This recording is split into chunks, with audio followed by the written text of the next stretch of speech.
के चंद्र को मस्तक पर धारण कर कर भगवान शंकर ने कह दिया कि सुनो चंद्रदेव, आज शुक्ल पक्ष की द्वितीया तिथि है, जिस दिन मैंने आपको अपने मस्तक पर धारण करा है। जो भी शुक्ल पक्ष की द्वितीया तिथि को चंद्र का दर्शन करेगा उसकी जिंदगी में कभी रोग से वो ग्रसित नहीं होगा। हम पहले भी कथा में कहे, आज फिर कहते हैं, जिसकी लीवर, किडनी, जिसकी काया बेकार हो रही हो, चमड़ी सफेद पड़ रही हो, काले काले छट्टे पड़ रहे हो, सोराइसिस जैसी बीमारी हो गई हो, कैंसर जैसा रोग हो गया हो, बड़े से बड़ा रोग, अगर किडनी, लीवर कितना भी बेकार से बेकार हो गया, डैमेज से डैमेज हो गया, उसको शुक्ल पक्ष के द्वितीया चंद्रमा का दर्शन करना चाहिए। और शुक्ल पक्ष के द्वितीया चंद्रमा का दर्शन कर कर प्रदोष काल के समय पर, कौन सा काल? शाम के समय। प्रदोष काल मालूम है सबको? सूर्य जब डूबता है उसके 45 मिनट पहले से, सूर्य डूब जाए उसके 45 मिनट बाद।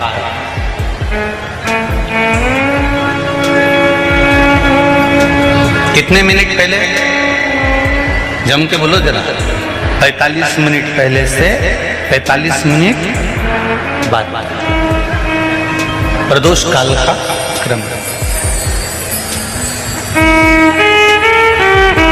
चंद्रदेव का दर्शन कर कर कच्चे दूध का छींटा, सफेद पुष्प चंद्र को समर्पित करो।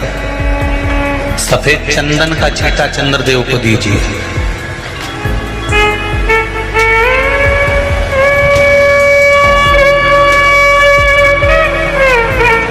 और चंद्रदेव को छींटा देने के बाद जो दूध है उसका छींटा अपने तन पर लीजिए। सफेद चंदन थोड़ा सा अपने शरीर पर लगा लीजिए। कितना भी विषम से विषम रोग हो, कितना भी किडनी, लीवर, चाहे कैंसर जैसा रोग हो, मेरा चंद्र शुक्ल पक्ष के द्वितीया के चंद्र में शंकर भगवान स्वयं विराजमान होकर अपने भक्त को रोग से मुक्त करते हैं। द्वितीया के चंद्र।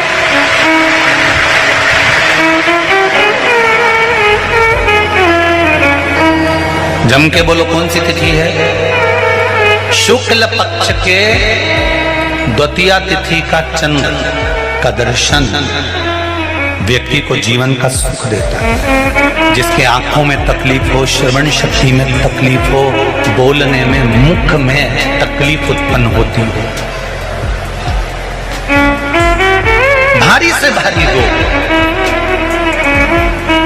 शुक्ल पक्ष की द्वितीया तिथि को भगवान शंकर ने चंद्रदेव को अपने मस्तक पर धारण करा। तो शंकर भगवान ने कह दिया, सुनो चंद्रदेव, आज शुक्ल पक्ष की द्वितीया तिथि को मैंने आपको अपने मस्तक पर धारण करा है। संसार में रहने वाला, मृत्यु लोक में रहने वाला, चाहे देवलोक में रहने वाला, चाहे जिस लोक में वो निवास कर रहा है, अगर शुक्ल पक्ष के द्वितीया तिथि के चंद्रमा का दर्शन करेगा तो वो रोग से मुक्त रहेगा। अब हमारे यहाँ इतनी अच्छी अच्छी तिथियां दी हैं, कैलेंडर तक में लिखा हुआ है कि चंद्र दर्शन। अब उसके बाद भी लोग चंद्र दर्शन नहीं करें तो फिर उनका भाग्य बेकार। पंचांग में लिखा है कि चंद्र दर्शन, बोलो सही है कि गलत है? उसमें पंचांग में लिखा है कि चंद्र दर्शन, शुक्ल पक्ष की द्वितीया तिथि चंद्र दर्शन। एक छोटा सा प्रैक्टिकल है, आप करके देखेंगे तो बाबा कुबेर भंडारी वैसे ही भंडार भर देगा।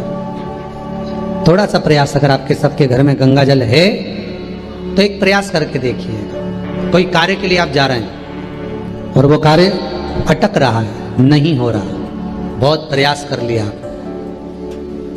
बहुत दिन से लगे हुए कि ये काम होना ही चाहिए, ये काम बहुत जरूरी और होना ही चाहिए, नहीं हो रहा। एक कटोरी में गंगा का जल निकाल लीजिए और कटोरी में गंगा का जल निकाल कर तुम्हारे घर में एक सिक्का पड़ा हो, 1 रुपया, 2 रुपया, 5 रुपया, कोई सा भी एक सिक्का पड़ा हो, जो भी सिक्का पड़ा हो, कुंदकेश्वर महादेव का नाम लेकर, जहां परिंदा होता है, पानी का मटका होता है, पितरों का स्थान होता है, हंडा भरते हो, मटका भरते हो, उसके पास में उस कटोरी को रखकर 1 का सिक्का, 2 का सिक्का, 5 का सिक्का, 10 का सिक्का, जो तुम्हारे पास सिक्का पड़ा हो, जो भी तुम्हारे पास पड़ा हो, वो सिक्के को हथेली में लेकर कुंदकेश्वर महादेव का नाम लेकर उस कटोरी में डाल दीजिए और उस जल को नैनों से लगाकर आप काम के लिए निकल जाइए। वो काम आपका सफल होकर ही रहेगा, छूट नहीं सकता। गंगा के जल में वो बल होता है। और आप जो सिक्का डाल रहे हो वो ये समझ कर डालें कि कुंदकेश्वर महादेव को मैं गंगा में स्नान करने के लिए, हमारे यहाँ पहले हमने भी देखा, आपने भी देखा होगा, किसी जब बारिश नहीं होती है या कोई काम अटक जाता है, जब बारिश, तो क्या करते थे पहले के जमाने में कि मंदिर को पैक कर दे, उसमें पानी भर दे शंकर जी के ऊपर। आपने कई जगह देखा होगा, उसमें शिव जी को डुबा, तो किसके लिए डुबाते थे? कुंदकेश्वर महादेव के। ये नियम है कुंदकेश्वर महादेव का। पर आज के जमाने में तो चंपेश्वर महादेव है तो उनको भी डुबा दे, गुप्तेश्वर महादेव है तो उनको भी डुबा दे। ये उनके लिए नहीं है। कुंदकेश्वर महादेव किनका नाम है?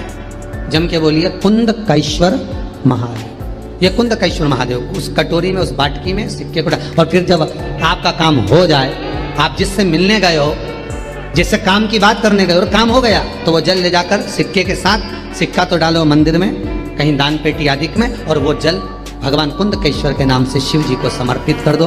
बाबा से विनती करो, बहुत बहुत साधुवाद है बाबा, आपने मेरी लाज रख ली, मेरी कृपा बनी रहे, बस ये सुख मिलता। कनेर के पुष्प की माला, काय के पुष्प की? कनेर का वो पीला जो फूल होता है, आप टीवी पर दर्शन कर रहे होंगे, कनेर के पुष्प की माला जो ऊपर जलाधारी लगी है, जिस जलाधारी में से बूंद बूंद पानी गिरता है, ये शंकर भगवान की 5 बेटियों का स्थान है। कौन कौन सी बेटी? नाम लो, जया, विषहरा, श्यामली बारी, दौतली और 5वें नंबर की देव। ये शिव जी की 5 लड़की जो पानी बूंद बूंद नीचे गिरा रही है। शंकर भगवान की बेटियों के स्थान से शंकर भगवान की जो ये जलाधारी,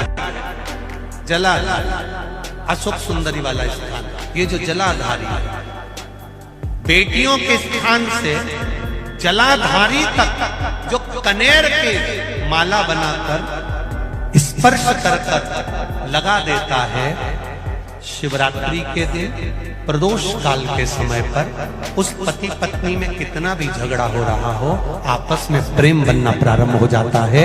अदालत का केस धीरे धीरे समाप्त हो,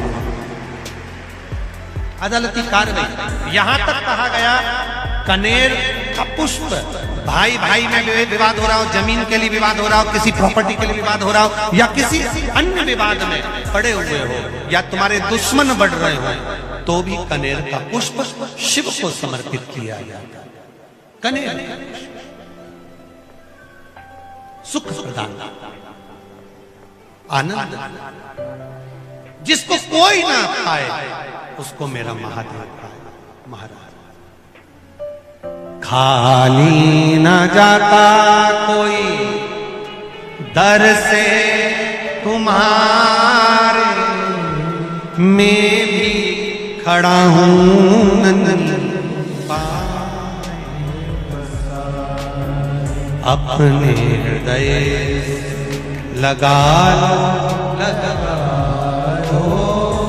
गिरा जा रहा, उठा शिव कथा। कल कोई माता जी ने पत्र लिखा था, उसमें लिखा था, गुरुजी हमारे पत्र नहीं पढ़ते। पत्र बहुत सारे रहते हैं, हम प्रयास करेंगे कल की कथा में आपके पत्रों को भी लिया जाए। नए पत्र आएंगे, उसके साथ आपके पत्र भी कल की कथा में हम लेंगे, प्रयास करेंगे। भगवान शिव की कथा। दूसरे नंबर का पुष्प, पहला कौन सा है? बोलते जाओ, पारिजात। दूसरा कनेर का पुष्प, सुख प्रदान करना, आनंद, शिव की प्रियता में।